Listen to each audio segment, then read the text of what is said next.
Silakan duduk kembali Bapak Ibu Saudara. Shalom Aleichem. Bapak Yahweh memberkati saudara sekalian. Malam hari ini saya akan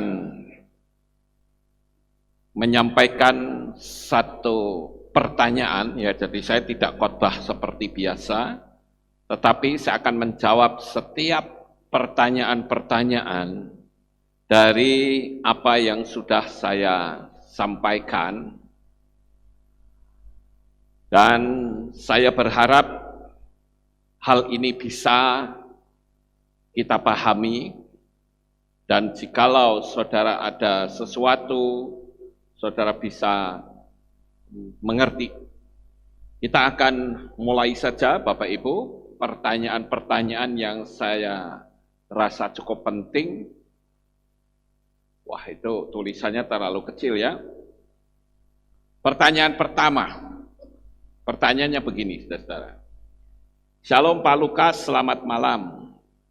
Saya sering melihat khotbah Pak Lukas penuh semangat dengan wajah yang selalu ceria. Apakah Pak Lukas tidak pernah ada masalah, khususnya dalam 5 tahun terakhir ini, dan bagaimana Pak Lukas menyelesaikannya? Bagaimana cara Pak Lukas menyelesaikan persoalan yang datang? Mohon pencerahannya Pak Lukas. Jadi orang ini bertanya kepada saya, apakah saya punya masalah? Saya akan menjawab bahwa saya tidak punya masalah secara pribadi.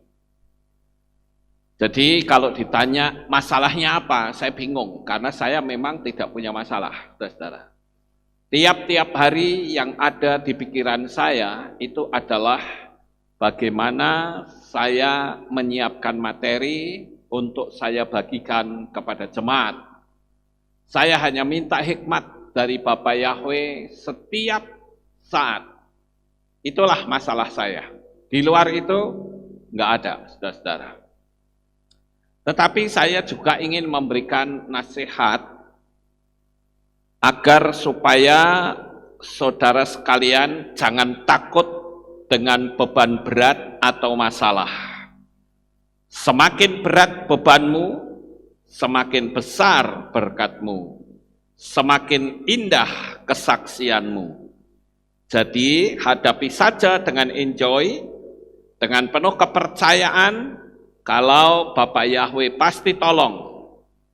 Saya akan menceritakan sebuah ilustrasi Bapak Ibu. Dan ini yang seringkali dipergunakan oleh para pengkhotbah maupun motivator.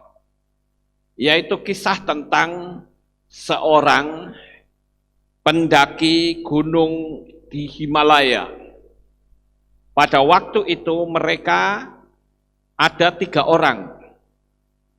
Nah, pada waktu dia mau turun, saudara-saudara, rupa-rupanya cuacanya itu kurang baik. Saat mereka turun, mereka melihat ada 1 orang yang kakinya terjepit oleh batu. Sehingga dia dalam keadaan kedinginan, dia tidak berdaya. Lalu, orang ini, salah satu di antara mereka, berusaha untuk memberikan pertolongan. Sementara yang lain itu jalan duluan. Mereka dalam perjalanan turun.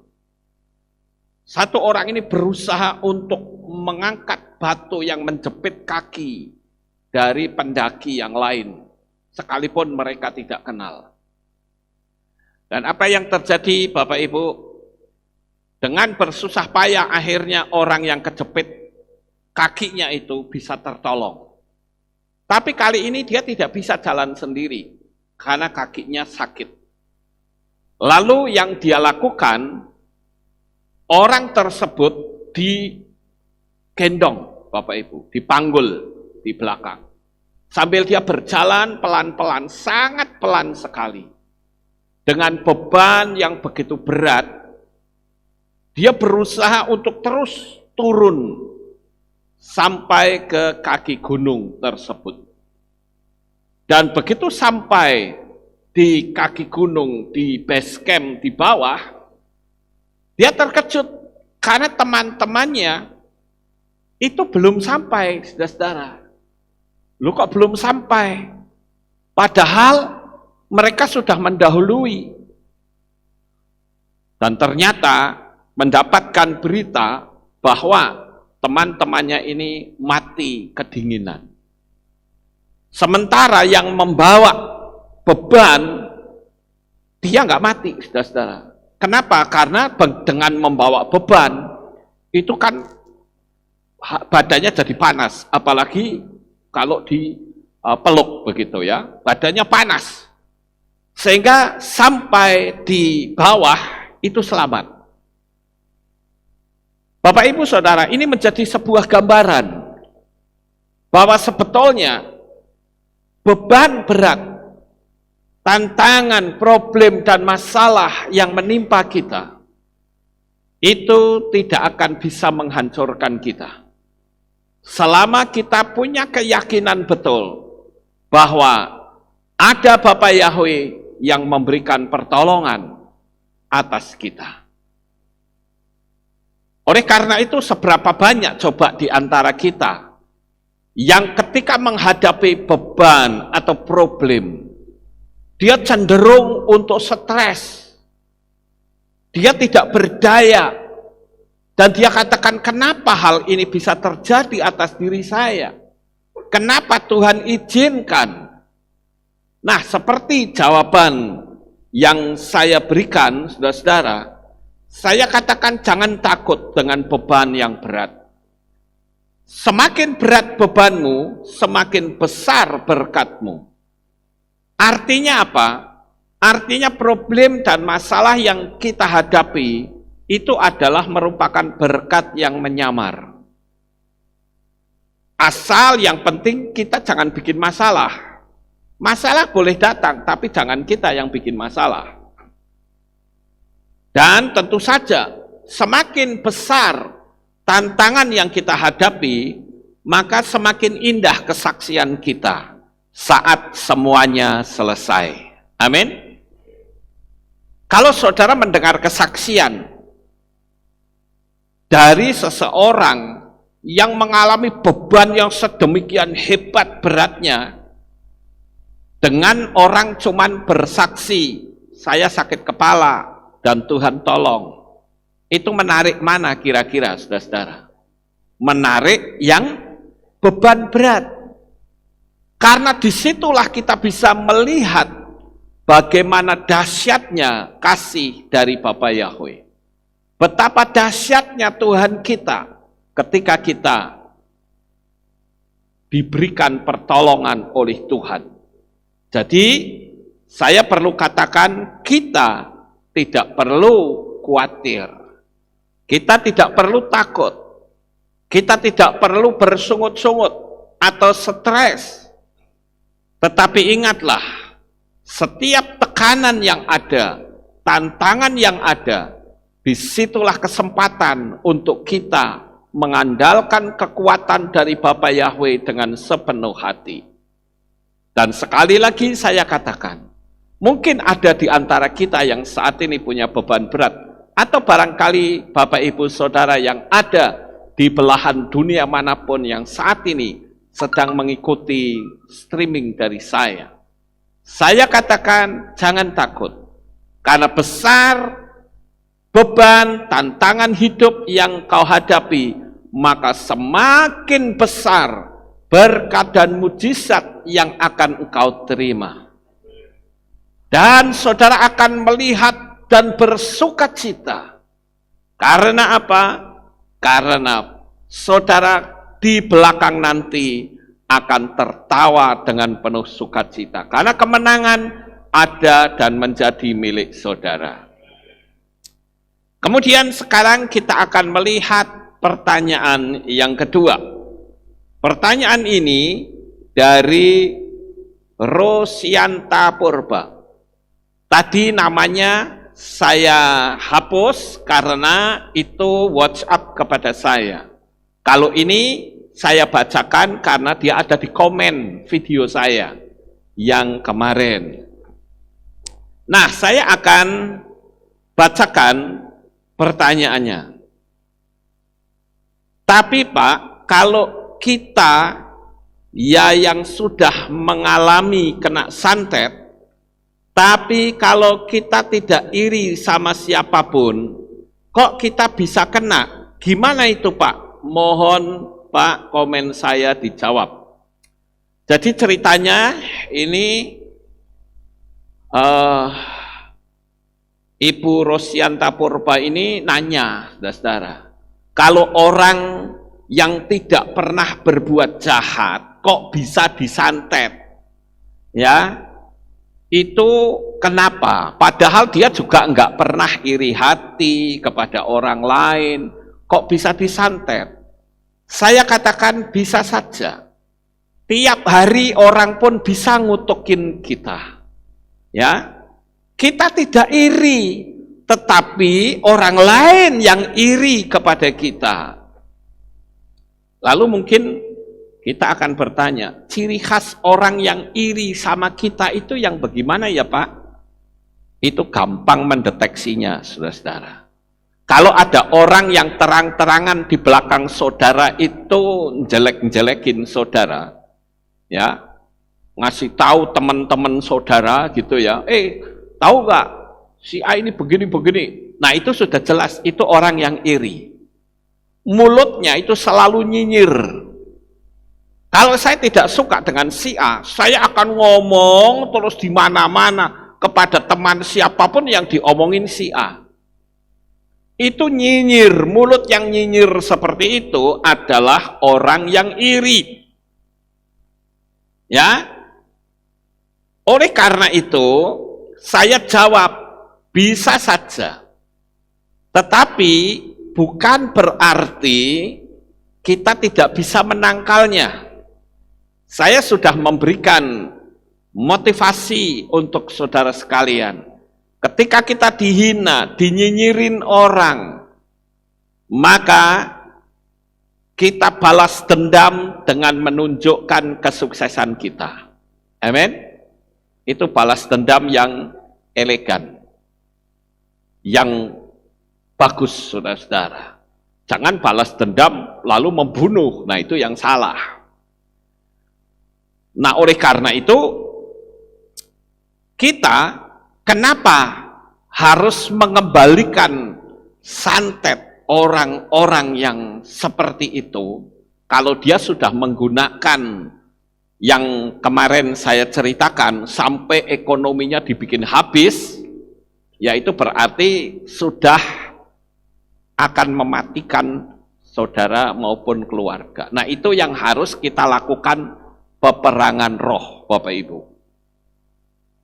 Sebenarnya saya itu sudah memberikan materi dan sudah menjawabnya tentang orang yang disantet sampai warungnya tidak laku.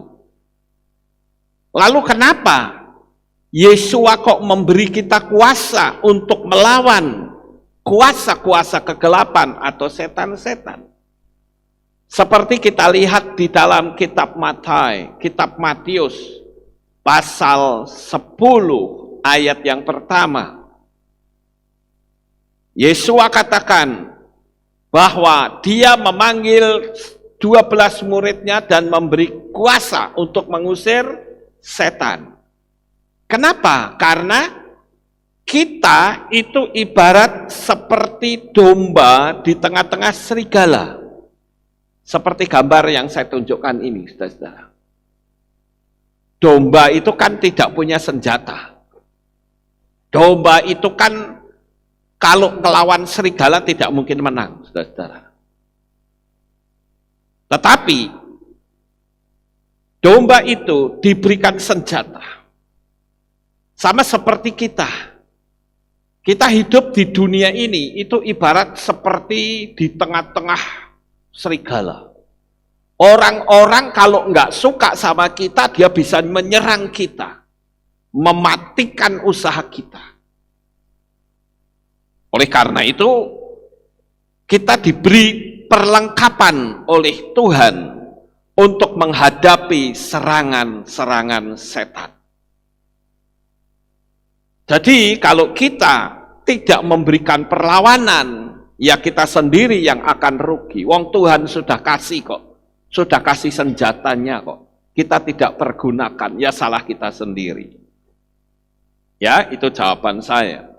Kemudian yang berikutnya, nanti selesai saya memberikan jawaban-jawaban ini, saya juga akan memberikan kesempatan untuk saudara yang ada di tempat ini, jikalau ada yang mau bertanya, saya akan berikan kesempatan.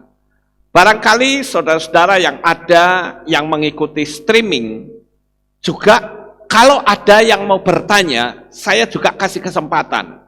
Saudara bisa ketik pertanyaannya, nanti di bagian streaming bisa membacakan pertanyaan tersebut. Ya, nanti dicatat saja pertanyaannya. Kalau ada yang bertanya lalu dibacakan. Jadi malam ini saya tidak khotbah seperti biasa, tapi saya akan menjawab tiap-tiap pertanyaan.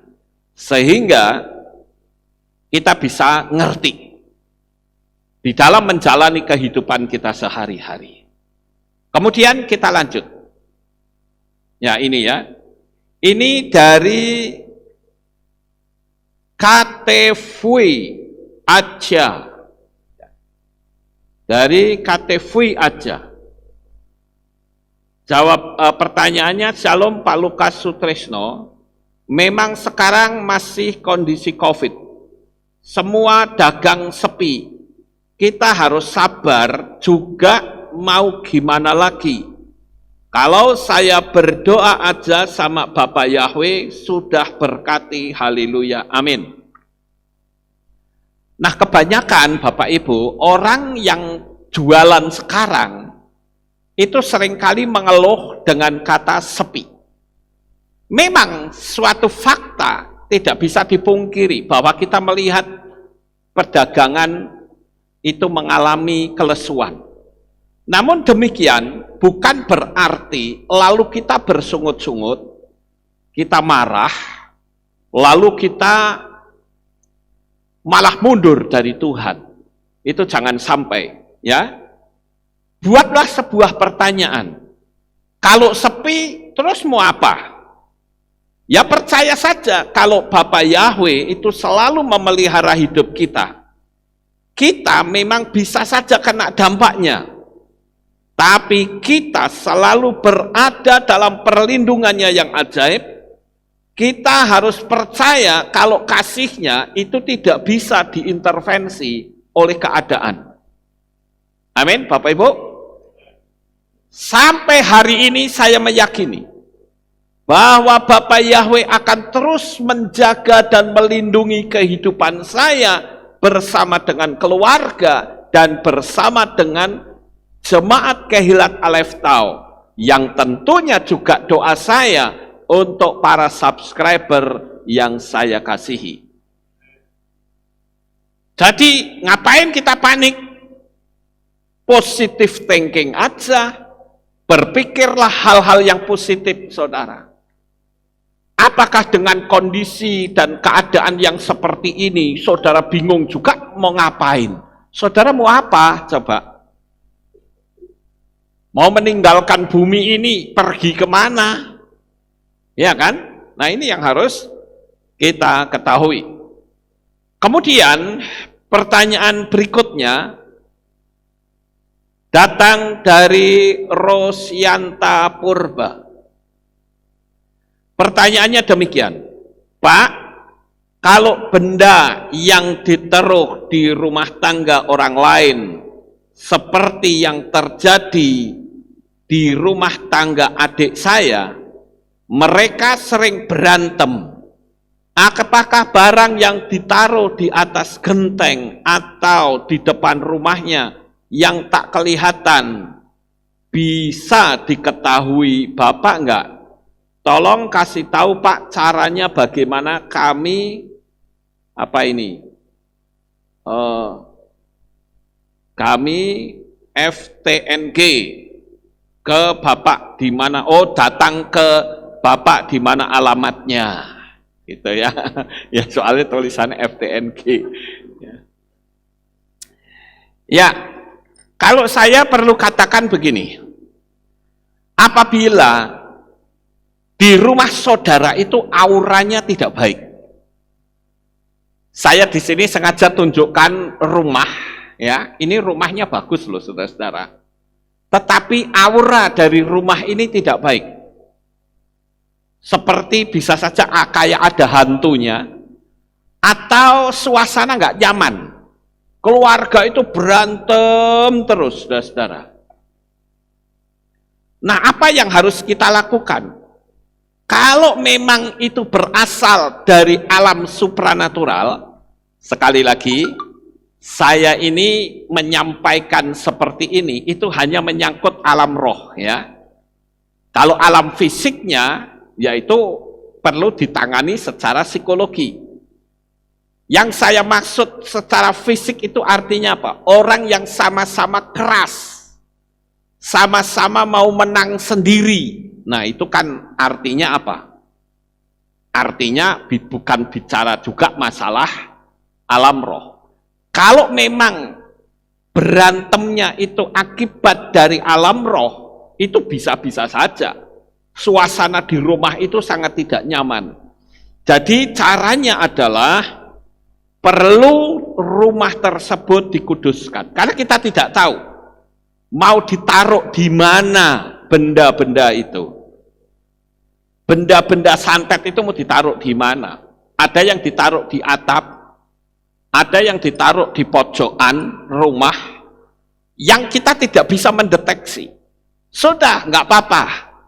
Yang penting saudara berdoa, kuduskan rumah yang berenergi gelap itu, seperti yang saya ajarkan dalam video saya, yang judulnya adalah mengkuduskan rumah yang berhantu.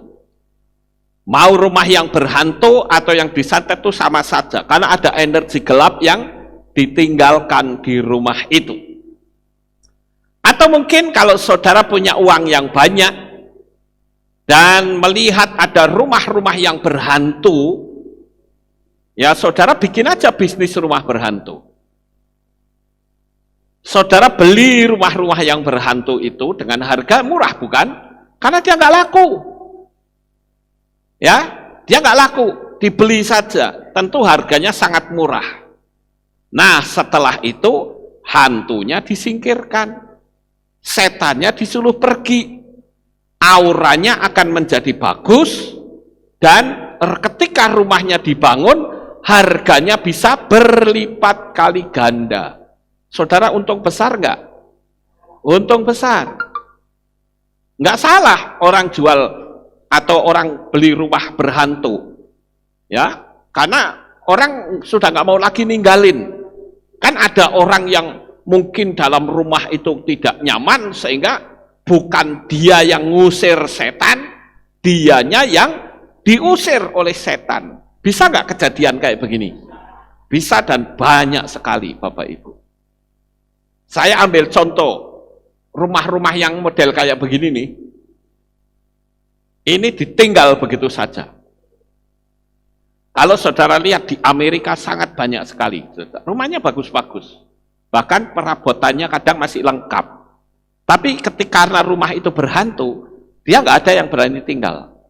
Mungkin rumah itu disantet, bisa jadi hawanya nggak nyaman, setiap tinggal di situ, singkirkan saja setannya, saudara-saudara. Dan saya percaya, kalau setannya disingkirkan, maka suasana menjadi nyaman. Suasana menjadi tenang. Oke, sekarang saya akan lanjut dengan pertanyaan dari Veronica Vero. Pertanyaannya demikian, ini bisa dilihat nggak sih dari belakang? Bisa dilihat nggak dari belakang? Halo, kok diam aja? Bisa, nah gitu dong dijawab, jadi saya tahu. Saya akan bacakan, saudara-saudara. Ada yang bisa, ada yang tidak. Saya bacakan deh ya, saya pelan-pelan membacanya. Ini pertanyaan dari Veronica Vero 2 hari yang lalu. Kami juga mengalami serupa itu. Di bengkel kami ditanami kain belaco yang diisi tanah. Usaha kami tertutup. Rezeki tidak ada. Rumah tangga selalu berantem. Akhirnya diselidiki, ternyata ada yang menjahili tetangga belakang rumah. Ada teman yang bisa melihat dia berdoa lalu ditabur dengan garam kasar, terlihat jin besar, disuruh kembali kepada yang membuatnya. Tak lama kemudian yang membuatnya itu sakit dan akhirnya meninggal. Itulah yang pernah kami alami, Romo Lukas. Ya. Lah ya itu, tulisannya kan Romo Lukas. Ya, saya berharap saudara-saudara semua, kalau panggil saya nggak usah pakai Romo, tidak usah pakai pendeta, tidak usah pakai pastor, ya sebut nama saja, it's okay, no problem. Ya Bapak Ibu. Nah saya memberikan penjelasan begini, inilah peperangan roh, pasti ada korban. Kalau kita tidak memerangi, ya kitalah yang jadi korban. Dan jangan salahkan Tuhan dengan berkata, kok Tuhan tidak menjaga? Karena kita kan sudah diberi senjata, kenapa tidak digunakan? Inilah yang namanya sistemik. Jika kita ada dalam peraturannya Tuhan, pasti terjadi sesuatu di alam roh. Saya buat sebuah ilustrasi begini ya Bapak Ibu. Kalau zaman dulu orang perang bagaimana perangnya, saudara-saudara? Pakai pedang, pakai tombak, pakai panah. Paling-paling senjata yang bisa lebih jauh itu ketapel. Iya toh? Nah, kalau akan membunuh orang 1000, musuhnya ada 1000, perangnya itu bisa berjam-jam, saudara.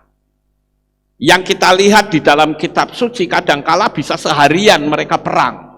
Puang, puang, puang, puang, wis kesel kabeh, ya, awake merentek. Yang mati paling berapa, enggak seberapa, ya toh. Nanti pulang loyo tekluk-tekluk, pulangnya udah kecapean semua. Betul nggak Bapak Ibu?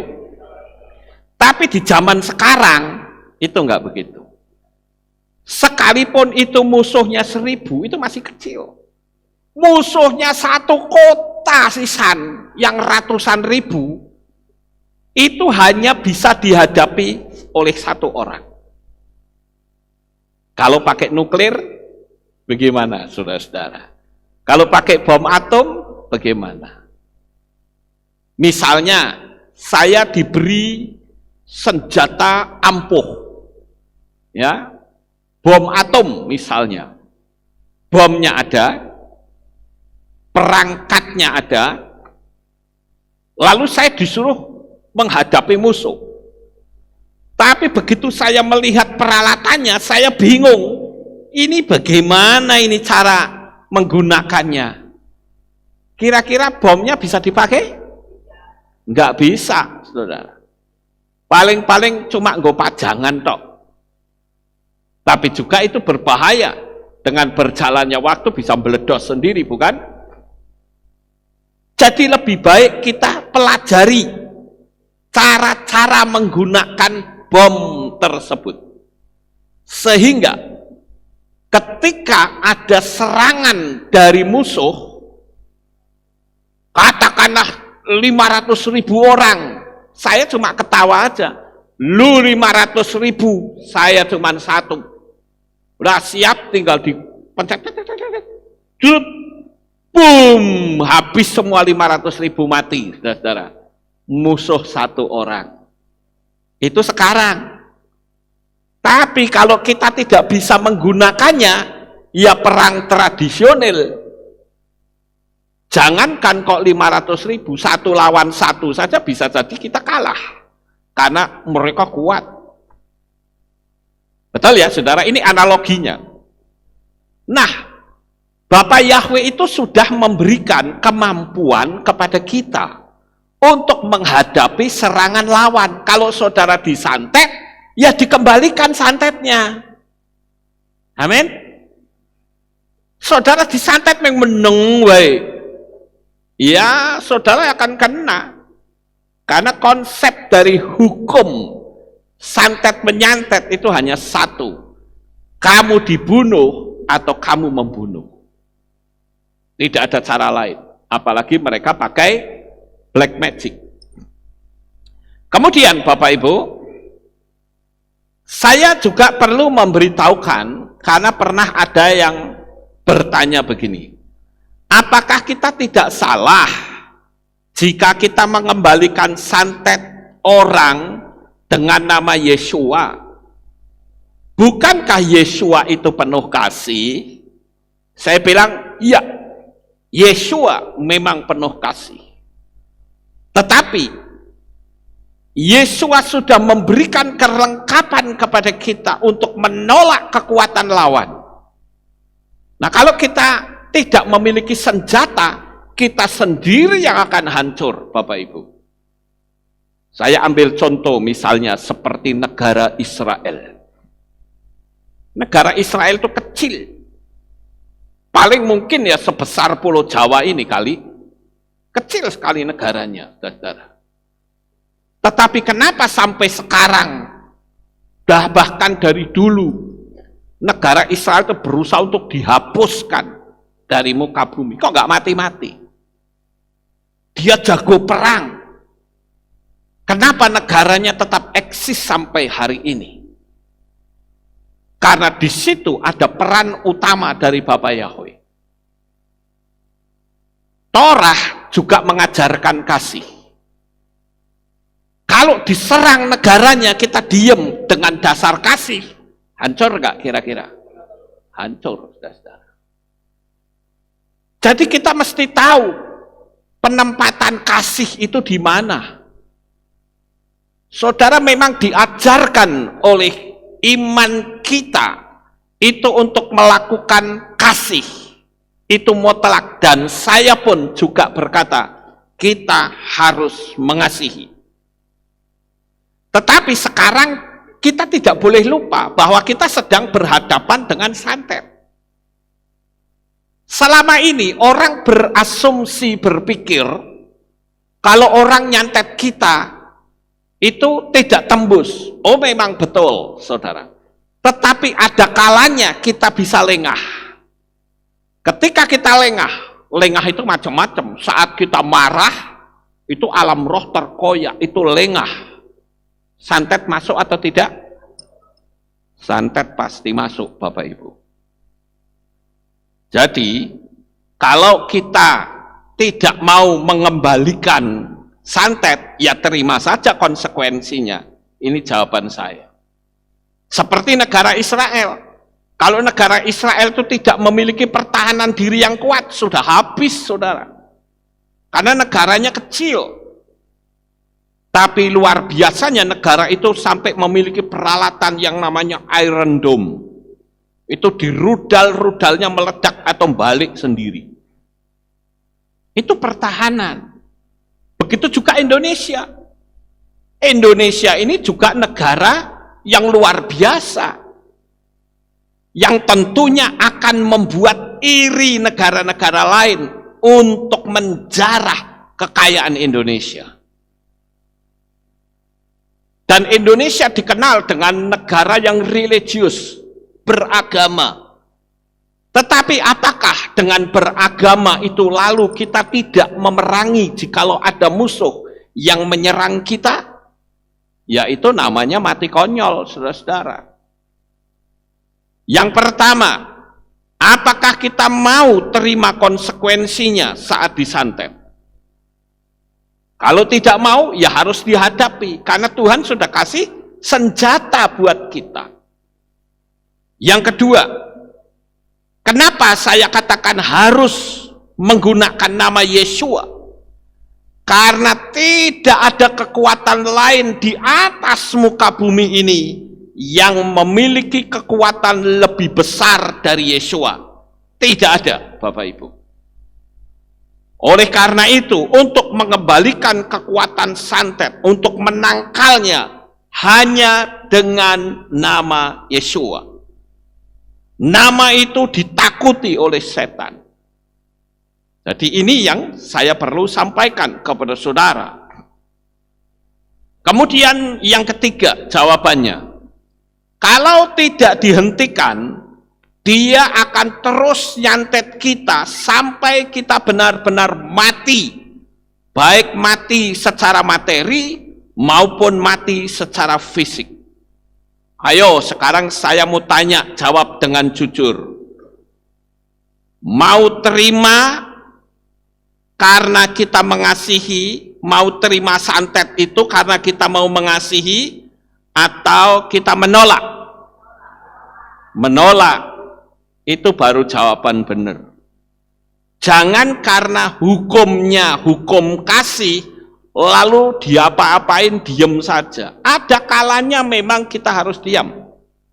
Ya, kalau saya dihina saja saya tidak akan diam. Memang saya tidak akan membalas dengan fisik, tidak. Kalau saya dihina, saya akan katakan semua penghinaan kembali kepada pemiliknya. Kenapa? Karena yang namanya menghina itu kadangkala dengan kata-kata kutuk. Betul nggak Bapak Ibu? Nah kalau kita dikutukin, tidak dikembalikan, kutuk itu tembus sama kita. Padahal Tuhan kan sudah kasih perisai. Kenapa kita tidak pergunakan? Jadi sekali lagi, kekuatan yang terbesar untuk menghadapi serangan-serangan santet itu hanya nama Yeshua. Tidak ada yang lebih besar dari nama itu. Kemudian saya akan menjawab pertanyaan yang berikutnya dari Wiwit Margianti. Pertanyaannya begini. Shalom, Pak, mohon doakan usaha saya. Saya hobi masak. Dan sekarang saya masak bebek goreng, ayam goreng pre-order. Setelah yang pesan banyak, saya baru masak. Sementara seperti ini dulu. Dan saya mau masak kering tempe, kering teri, kering kentang. Saya mau mandiri setelah pasangan saya mencampakkan saya, bawa pulang janda anak 2, dan sekarang hamil dan menikah siri, meninggalkan Yesus, meninggalkan Yeshua, ya, saya luruskan. Saya sakit hati sekali. 13 tahun saya dampingi, suka duka, setelah berkelimpahan dia campakkan saya, hanya karena masalah keturunan yang dulu tidak masalah. Sekarang usaha saya sepi, mungkin karena COVID atau bagaimana. Saya berharap Tuhan Yesus, Tuhan Yeshua, selalu memberkati dan menopang saya. Haleluya, amin. Saya memberikan jawaban. Gunakanlah hukum Loa dan patahkan roh kemiskinan dalam nama Yeshua HaMashiach. Dan jangan pertahankan sakit hatinya. Toh peristiwa sudah terjadi, dan untuk menerapkan hukum Loa, jikalau di dalam hati masih ada kedengkian, kecewa, sakit hati, hukum Loa tidak akan berjalan dengan sempurna. Oleh karena itu, kita harus betul-betul mempraktekkan firman Tuhan. Sekalipun ini Ibu Wiwit Margianti ini ditinggal sama suaminya, percayalah, Bapa Yahweh akan memberikan kesuksesan. Nah, karena dia minta didoakan, saya akan ajak saudara semua yang ada di tempat ini untuk berdoa bagi Ibu Wiwit Margianti. Mau Bapak Ibu? Ya, kita mesti praktekkan ya. Kalau orang minta dukung doa, ya harus kita doakan. Ayo kita tunduk kepala sejenak, kita akan berdoa. Bapak Yahweh, saya berdoa secara khusus untuk Ibu Wiwit Margianti yang saat ini ditinggal lari oleh suaminya yang sudah 13 tahun hidup bersamanya dan dia tergila-gila oleh janda. Oleh karena itu Bapak Yahweh, saya minta pertolongan-Mu. Berkatilah Ibu Wiwit Margianti dengan berkat-Mu yang berkelimpahan, sehingga sekalipun dia ditinggal lari oleh suaminya, dia akan sukses, berhasil dalam menjalani hidup ini, dan hidup berkelimpahan. Tunjukkanlah kuasa-Mu ya Bapak Yahweh, agar suaminya tahu bahwa Ibu Wiwit Margianti adalah orang yang diberkati oleh Bapak Yahweh dengan segala kelimpahannya. Terima kasih Tuhan, di dalam nama Adonai Yeshua HaMashiach saya berdoa. Amin. Nah, sekarang kita lanjut lagi Bapak Ibu. Saat ini kita ada dari Bapak Udut Panjaitan. Ya, ini 2 hari yang lalu juga ya. Pak Udut Panjaitan ini dia berkata demikian, Pak Lukas, mohon saya didoakan kiranya belas kasihan hati kudus Yesus Kristus, Yeshua HaMashiach, yang melimpahkan rezeki dan saya mendapatkan jodoh wanita baik hati serta seiman. Nah, di sini rupa-rupanya ada yang memberikan jawaban, ada yang menimpali, yaitu Putra Sadewa. Ini termasuk orang baik ya Bapak Ibu, karena ada orang yang sedang memohon dukungan doa, dia menimpali dengan kata-kata yang bagus. Semoga banyak rezeki dan cepat mendapat jodoh seiman Kristen. Amin. Ini dari Putra Sadewa. Nah, saya katakan ini orang baik ya, karena ikut mendukung di dalam doa. Tetapi ada satu hal yang perlu saya sedikit kritisi, yaitu kata semoga. Ya, saya juga menganjurkan untuk Bapak Putra Sadewa, kalau mau menerapkan hukum Loa, hindarilah kata semoga, mudah-mudahan, jikalau seandainya, misalnya, mungkin, ya, misalnya, lihat materi saya, sopan tapi merusak. Nah, itu sudah saya sudah saya singkatkan di situ. Untuk Pak Udut Panjaitan, raihlah kekasih hati dengan hukum Loa, tinggal mengganti formatnya saja. Tetapi juga mesti disikapi secara fisik. Misalnya saja, Pak Udut Panjaitan ini berdoa meminta pertolongan kepada Bapak Yahweh, seorang perempuan yang dicintai itu modelnya seperti apa? Ya, berdoa dengan sungguh-sungguh, kemudian berpenampilan yang menarik, gitu ya. Cuman saya melihat ini dari gambar channelnya Pak Udut Panjaitan ini, nggak tahu ini apakah Pak Udut Panjaitannya atau bukan, saya tidak tahu, karena telanjang baju gitu ya. Mungkin ada baiknya kalau pakai baju ya yang rapi, sehingga orang bisa tertarik. Ini siapa nih, channelnya siapa? Gitu. Wah, ini orangnya kok menarik ya. Wah, orang pasti akan cari tahu. Begitu Bapak Ibu. Ya. Nah, karena ini Pak Udut Panjaitan minta didoakan supaya dapat rezeki, kelimpahan, dan jodoh, saya juga akan mendoakan malam ini juga. Ayo kita berdoa lagi. Kami tunduk di bawah kakimu pada malam ini ya Bapak Yahweh. Saya berdoa secara khusus untuk Bapak Udut Panjaitan. Karena dia meminta supaya dilimpahkan rezekinya. Saya mengundang malaikat-malaikat pembawa berkat dan mujizat, datanglah. Berkati Bapak Udut Panjaitan, sehingga berkatnya boleh melimpah ruah. Dan dia pun bisa memberikan kesaksian yang sangat luar biasa. Saya juga berdoa untuk Pak Udut Panjaitan. Berikanlah jodoh seorang wanita yang cantik, kaya raya, dan cinta kepada Bapak Yahweh.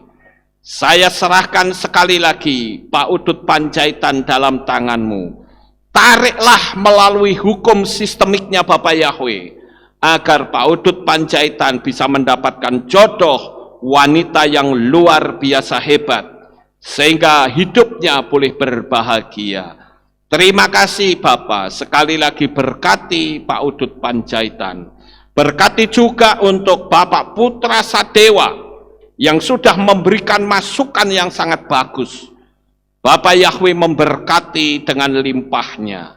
Inilah doa syukur yang kami naikkan kepadamu. Di dalam nama Adonai Yeshua HaMashiach kami berdoa. Amin. Haleluya. Nah, saya akan tunjukkan bahwa saya pernah memberikan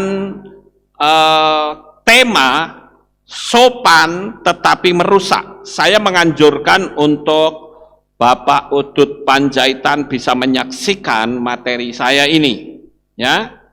Sopan tetapi merusak itu sudah ditonton oleh 5.070 orang. Kemudian saya upload tanggal 16 Juli tahun 2020, ya. Kemudian saya lanjut Bapak Ibu. Nah, ini adalah seseorang yang telepon saya. Dia telepon berkata demikian. Saya seorang pebisnis, punya sopir yang sering datang terlambat. Kalau disuruh juga suka cari dalih macam-macam. Tadi saya bilang ini, saya mau rapat. Kenapa datangnya terlambat? Dan dia cari-cari alasan mau antar anak saya dan lain-lain. Lalu saya minta kuncinya dan saya setir sendiri untuk hadir di rapat bisnis tersebut agar tidak terlambat. Karena ada pertemuan bisnis. Pertanyaannya adalah, apakah ini kategori kemarahan atau bukan? Apakah ini energi mendatangkan energi negatif? Nah, saudara yang terkasih, khususnya untuk Bapak yang punya bisnis besar ini, ya memang kita tentu tahu bahwa seorang pebisnis itu yang dipegang itu kata-katanya, ya, punya integritas enggak? Kadangkala sebagai seorang bos memiliki karyawan, karyawannya ini ngaco, saudara-saudara. Punya sopir tapi nggak disiplin. Ketika jam kantor bolos misalnya. Ini orang-orang yang seperti ini jangan dijadikan partner. Karena kalau dijadikan partner, maka usaha Bapak nggak akan pernah maju. Nggak akan. Ya. Dan saya kasih jawaban. Kalau marah sesaat seperti itu masih wajar. Apalagi ini menyangkut masalah bisnis. Dan integritas kepercayaan orang itu ada pada kita. Khususnya pada mulut kita, janji kita. Jadi perlu dinetralisir dulu hatinya dan katakan pada sopir tersebut. Tadi saya sudah memberikan masukan, saya bilang kalau Bapak mau memecat supir itu, Bapak jangan langsung pecat, jangan. Tetapi katakan kepada sopir, angkat dulu dia. Ya, karena kalau tidak diangkat dia merasa terhina, ngamuk, malah jadi merusak pekerjaan yang Bapak lakukan. Jadi angkat saja. Katakan, kamu itu orangnya jujur dan baik. Tetapi kalau seperti ini nggak bisa disiplin, ya rasanya kita tidak bisa kerja bareng lagi.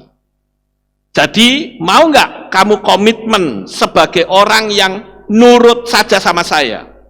Kalau saya suruh kamu pergi ke sana, yes. Kamu pergi ke sana, yes. Karena Anda sopir. Menurut saudara, saya ngomong gini bener nggak? Bener kan?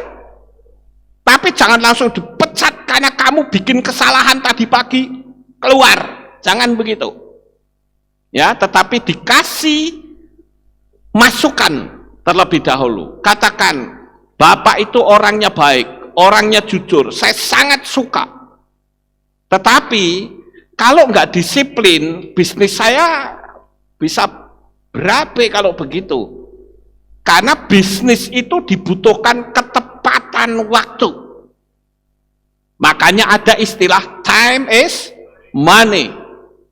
Jadi ya harus bener-bener gitu loh. Tapi kalau kerjanya kayak begini ya bisa murat-marit bisnis saya. Mau nggak Bapak mengikuti nasihat saya?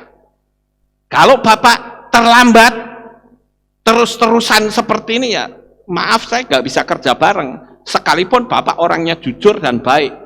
Karena saya yang akan dimaki-maki orang. Begitu saja. Ya. Jadi kita mesti disiplin. Nggak usah bisnis itulah. Saya pernah dimarahi orang, saudara-saudara, ketika ada telepon jam kira-kira jam 8 lebih 10 atau 15 menit. Ada orang telepon ke kantor, lalu saya angkat. Nah begitu diangkat, dia tanya kalau nggak salah masalah baptisan atau apa gitu loh, surat baptisan. Saya bilang maaf Pak, ini yang kerja di kantor belum datang. Wow, marah saudara-saudara. Lupa lu kasih tahu nggak ini jam berapa? Waduh. Ya udah nanti saya ingatkan untuk tidak seperti itu, berangkatnya supaya tepat. Saya mohon maaf. Loh Pak, ini pekerjaan Tuhan loh. Pekerjaan dunia saja jam 8 bank itu sudah harus buka. Ya saya salah. Saya bilang, saya minta maaf. Begitu saudara, sehingga saya melakukan perbaikan. Jam 8 harus sudah buka. Saya kasih gambaran itu orang-orang yang di Jalan Pemuda itu, tokonya belum buka itu orangnya sudah tetek di depan, saudara. Nunggu di situ. Masa kita kalah sama pegawai toko, ya? Jadi saya katakan kepada bapak tersebut, ya sebaiknya harus disiplin. Kalau tidak mau komitmen, ya lebih baik saya tak cari sopir yang lain. Begitu jawaban saya. Mungkin ada di antara saudara-saudara yang saat ini di rumah yang menghadapi masalah yang sama, ya saudara harus tegas. Ini bukan masalah, aduh kasihan nanti istrinya nggak makan bagaimana karena dia sebagai tulang punggung. Nggak bisa begitu. Nanti akhirnya kita sendiri yang rusak. Kita kerjasama dong. Saya ngasih makan keluarganya, dia mesti disiplin. Karena ini masalah menyangkut pekerjaan. Integritas kita jadi pegangan orang lain. Lah kalau bisnisnya mencela-mencele, ngomong jam 8 kita ketemuan, jam 9 atau jam setengah 9 belum datang, ya orang kan bilang ini bisnis abal-abal kalau begini. Betul nggak Bapak Ibu? Ya, jadi kita mesti benar gitu loh. Oke, kemudian lanjut. Ini pertanyaan dari Denny Sain. Ya, Denny Sain. Saya buka warung dengan mertua saya. Mertua saya selalu berpikir dan berkata-kata penderitaan karena emang saat ini sedang sepi. Sedangkan saya berkata dan berpikir positif. Apakah ada pengaruhnya? Saya mau tanya kepada saudara. Ini ada pengaruhnya enggak? Ada, sangat berpengaruh sekali. Karena apa? Yang satu energinya positif, satunya negatif. Tapi berharap positif, nggak mungkin bisa. Saya gambarkan ibarat orang pingin panen duren, tetapi yang ditanam itu pohon alpukat. Bisa nggak pohon alpukat berbuah duren? Bisa? Nggak bisa ya? Sekarang pertanyaan saya, kalau pohon alpukat dan pohon durian dicampur, bisa nggak kira-kira? Saya nggak tahu deh, bisa apa tidak. Pernah ada nggak yang lakukan itu? Dicampur gitu, ditancapkan gitu. Ya, perlu diuji coba ya. Saya selama ini cari di internet kok belum ketemu, saudara. Kalau alpukat ya munculnya alpukat. Kalau durian ya munculnya durian. Tapi kalau dicampur aduk begitu saya nggak tahu. Menang mana antara alpukat dengan durian? Ya, perlu dicoba. Tapi yang jelas secara alam supranatural tidak bisa bercampur antara ucapan negatif dengan ucapan positif. Nggak akan bisa. Yang positif pasti akan ke grounding. Nggak akan bisa. Jadi nasihat saya adalah ya nasihati mertuanya, jangan suka ngomong begitu, atau suruh dengarlah CD-CD saya atau film video-video saya yang berbicara tentang motivasi supaya berubah. Karena banyak orang yang tadinya ngomongnya negatif, tukang marah-marah, berhenti karena nonton video saya. Itu sudah banyak. Kemudian saya lanjut. Ini ada dari Iwanto Chandra. Iwanto Chandra dengan Ibu Nur Aisyah Kristina.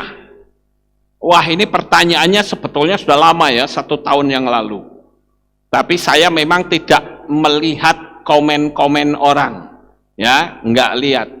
Jadi saya cuma upload gitu aja.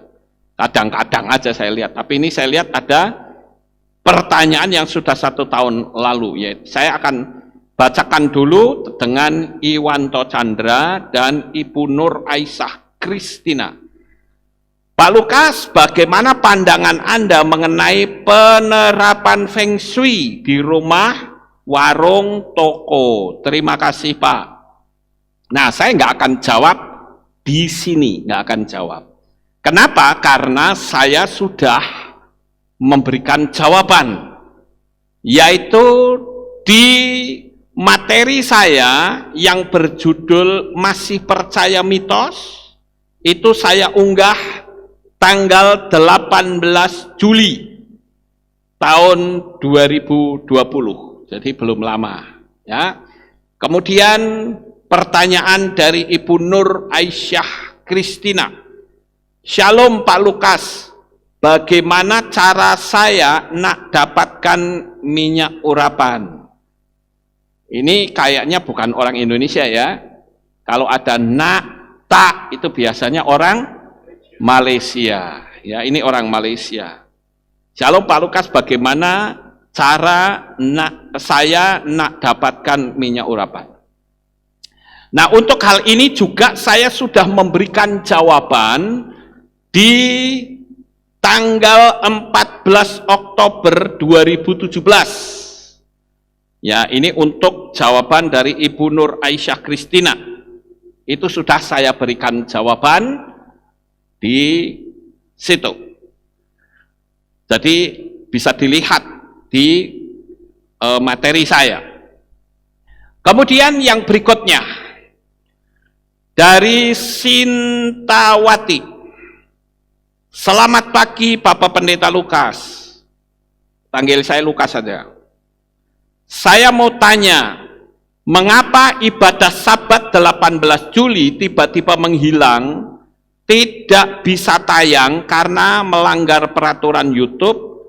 Kok seperti judul firmannya kecewa karena tidak bisa mengikuti khotbahnya sampai selesai? Ya, memang ini waktu yang lalu ada gangguan, ya. Gangguannya diblok sama YouTube. Saya nggak tahu nih karena kita musuhnya sama robot, sehingga dianggap itu kita melanggar komunitas YouTube. Saya tidak tahu yang melanggar itu yang mana, ya, karena dari YouTube tidak ngasih keterangan kesalahan saya ada di mana, main blokir aja begitu ya. Tetapi saya coba untuk upload lagi di tanggal yang sama. Nah ini judulnya Aku Kecewa. Itu ada 2 sesi pada hari Sabat dan hari Minggu. Ya, judulnya Aku Kecewa. Materinya ada 2 bagian. Nah, saya perlu juga memberikan masukan kepada Bapak Ibu Saudara yang mencari video saya. Itu caranya begini nih. Caranya adalah ketik dulu atau tag nama saya. Nama saya mesti di tag dulu, Lukas Sutrisno. Kemudian saudara mau cari apa? Apakah kata kecewa? Apakah hukum loa? Apakah sopan tapi merusak? Apakah 55 kali 5? Itu tinggal pilih apa yang saudara inginkan. Karena video saya itu banyak. Sekarang itu jumlahnya sudah 1.100 lebih video saya di YouTube. Jadi tinggal ketik nama saya dulu, Lukas Sutrisno, setelah itu tag belakangnya. Apa yang menjadi keinginan? Saya yakin pasti ketemu. Nah, ini yang saya bisa sampaikan. Mungkin saya ada pertanyaan dari yang streaming, apa bisa dibacakan saja ya? Saya ambilin mic.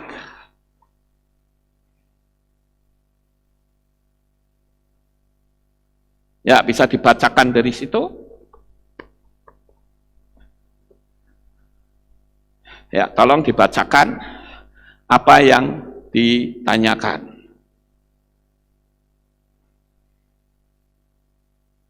Ini pertanyaan dari yang mengikuti streaming, Bapak Ibu. Oke, silakan. Pertanyaan dari Vincentia. Shalom Pak Lukas, jika kita diomongi di belakang, jarang yang diberitahu pada yang diomongi. Lalu, bagaimana tahu kita diomongi ya? Lalu, bagaimana tahu kita ditaruhi sesuatu ya Pak? Ya, bagaimana kalau kita diomongin orang di belakang?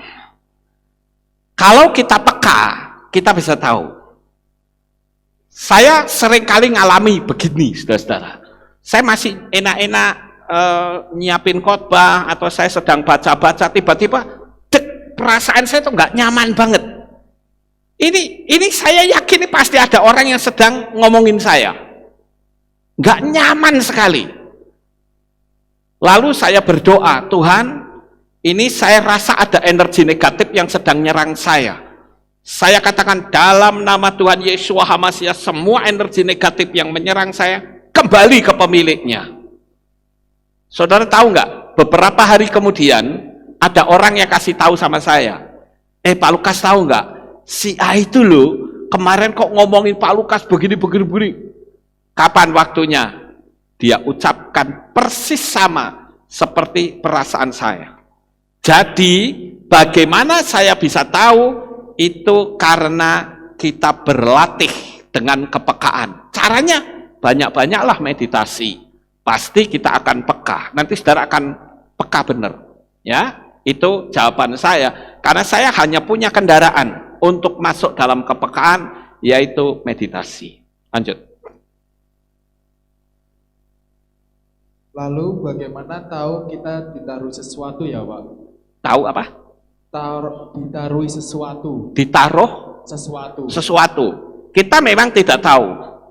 Kenapa? Karena kalau kita kerja di toko segala, kadang-kala kan kita nggak ngerti. Ada orang yang menjelimpetkan jimat atau apa, kita tidak tahu. Jadi kalau ditanya bagaimana kita tahu, saya nggak tahu. Tetapi kepekaan kitalah yang ngerti. Jadi kalau kita sudah merasa kok toko saya tiba-tiba sepi, kok tiba-tiba pembelinya nggak ada yang datang, ya udah kita kuduskan saja di situ. Lalu kembali lagi kita kasih ranjau. Siapapun orangnya yang melakukan kejahatan terhadap toko saya, kejahatan itu kembali kepada pemiliknya. Lalu toko itu dikuduskan, toko atau warung dikuduskan. Begitu jawaban saya. Ada lagi yang lain? Sudah. Mungkin dari saudara saya beri kesempatan. Ada yang mau bertanya? Kalau tidak ada, kita akan akhiri materi saya. Sukses besar untuk saudara. Bapak Yahweh memberkati. Haleluya. Kita tunduk kepala dan kita akan berdoa. Terima kasih Bapak Yahweh. Selesai sudah pemberitaan materi saya menjawab setiap pertanyaan-pertanyaan yang datang. Dan saya mau supaya anak-anakmu yang mendengarkan ini memahami betul bahwa kami sedang berada dalam peperangan alam roh. Dan peperangan pastinya akan membawa korban. Kami atau orang lain yang menjadi korban. Oleh karena itu Tuhan tutup bungkus kami dengan kuasa-Mu dan seluruh subscriber, bahkan mereka yang mengikuti streaming, Bapak Yahweh jaga lindungi peliharakan mereka, sehingga mereka ada dalam perlindungan dan kasih Bapa, diberkati dengan berlimpah-limpah. Di dalam nama Adonai Yeshua HaMashiach, kami sudah berdoa. Amin. Haleluya. Kita akan dengar pengumuman. Shalom, berjumpa kembali dengan kami dalam Aleph Tau Breaking News. Berikut kami sampaikan pengumuman untuk minggu ini. Kehilat Aleph Tau mengadakan kegiatan berbagi kasih yang diadakan setiap hari Sabtu pagi dengan membagikan 50 pack makanan. Bagi Bapak Ibu Saudara yang mau menabur dapat menghubungi Saudari Yolan dan Saudari Weli dengan nomor berikut. Demikian pengumuman untuk minggu ini. Sukses besar, Bapak Yahweh memberkati. Ya, itulah pengumumannya. Dan kita akan akhiri kebaktian kita Bapak Ibu. Saya mengundang jemaat Tuhan kita bangkit berdiri dan kita akan tutup dalam doa. Terima kasih Bapak Yahweh, selesai sudah ibadah kami dari awal pertengahan sampai pada akhirnya. Sebentar lagi anak-anak-Mu akan kembali pulang ke rumah mereka masing-masing. Bapa jaga lindungi peliharakan mereka sampai di rumah dengan selamat. Pertemukan kembali pada jam-jam ibadah mendatang di dalam ikatan tali kasih-Mu.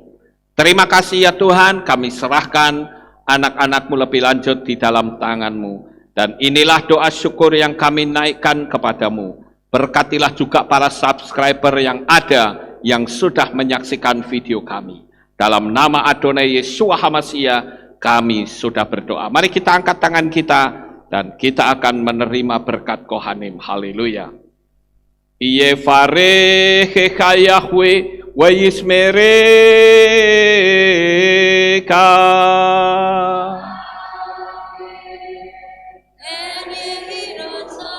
Yair Yahweh panau eleka wihuneka.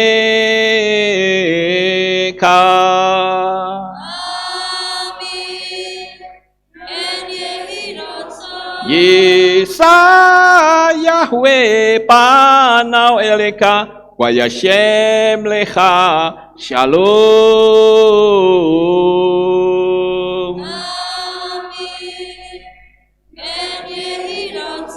Baruk atabair ufaruk atabasadeh. Engkau akan diberkati di kota dan kau akan diberkati di ladang. Baruk peripit nih, kau friat matka ufri fahem teka shekar ala peka wa esterot soneka. Diberkatilah buah kandunganmu, diberkati hasil bumimu, diberkati hasil ternakmu, anak-anak lembumu dan anak-anak dombamu. Baruk tan akau misyar teka, diberkatilah bakulmu dan tempat adonanmu. Baruk ata boboy, kau faruk ata betseteha, dan kau akan diberkati pada waktu kau masuk, dan kau akan diberkati pada waktu kau keluar. Baruk ata Yahweh Elohenu melek haolam, besyam Yeshua HaMashiach wa HaKodes kile olam faed. Kami sudah berdoa dan mengucap syukur. Haleluya.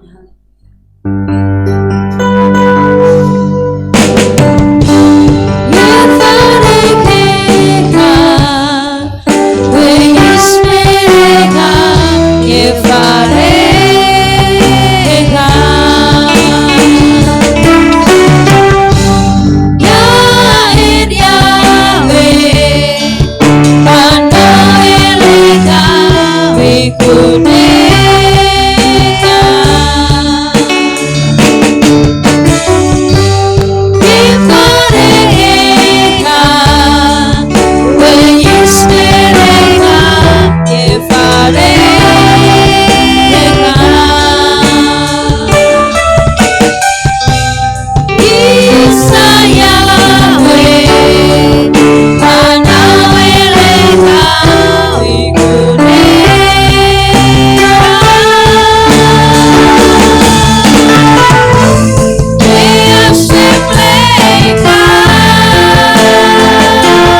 Yahweh memberkati. Syafu'atov.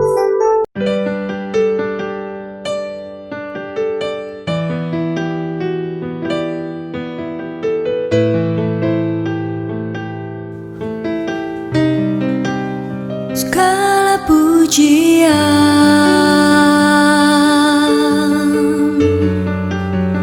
hanya untuk-Mu Tuhan, segala kehormatan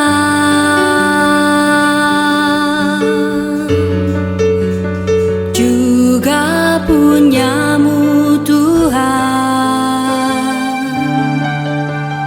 Dari puncak tertinggi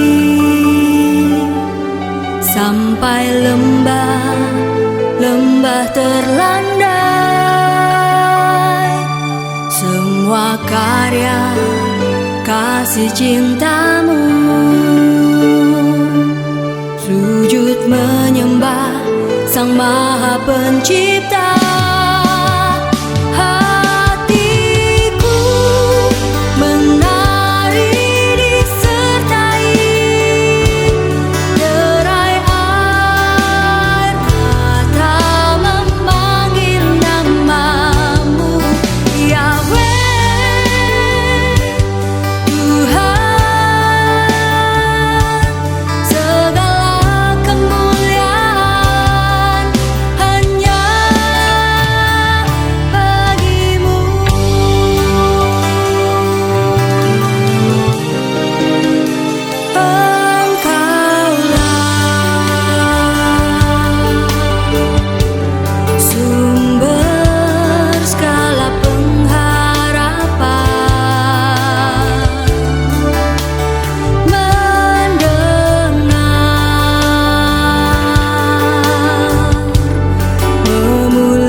Duka lara menjadi bahagia,